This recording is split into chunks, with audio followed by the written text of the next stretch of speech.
Hello and welcome to our channel GK with Ivan. हमारा next topic है अधिगम का एक और सिद्धांत, समीपता का सिद्धांत। ये सिद्धांत किसने दिया है? एमिन रे गुथरी ने। इस सिद्धांत में बताया गया है कि सीखना, लर्निंग, स्टाइमुलस और रिस्पॉन्स के बीच समीपता के कारण होता है।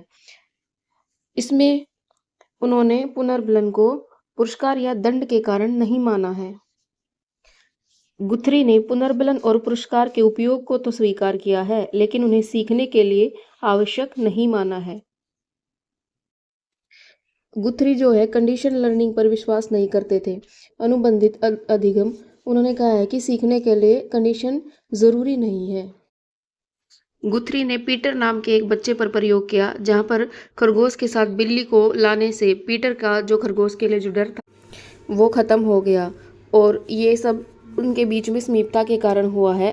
इसीलिए इसे समीपता का सिद्धांत कहा गया है।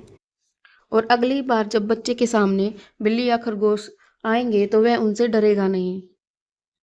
इस एक बार के अनुभव से ही उसका डर खत्म हो जाता है। इसीलिए इसे एकल प्रयास का सिद्धांत भी कहते हैं, और यही समीपता का सिद्धांत होता है। फॉर एग्जाम्पल, यदि कोई व्यक्ति भूख लगने पर खाना ढूंढता है और उसे एक खास जगह पर खाना मिलता है, तो अगली बार जब उसे भूख लगेगी तो वह उसी जगह पर जाएगा और खाना ढूंढने की कोशिश करेगा। इस सिद्धांत के अन्य नाम भी हैं, जैसे स्थानापन्न या प्रतिस्थापन का सिद्धांत, प्रिंसिपल ऑफ रिप्लेसमेंट या substitution.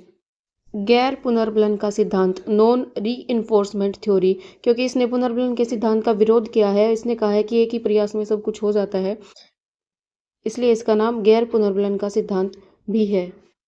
One trial learning theory या एक प्रयास का सिद्धांत, क्योंकि एक बार में ही स्टाइमुलस और रिस्पॉन्स के बीच संबंध स्थापित हो जाता है।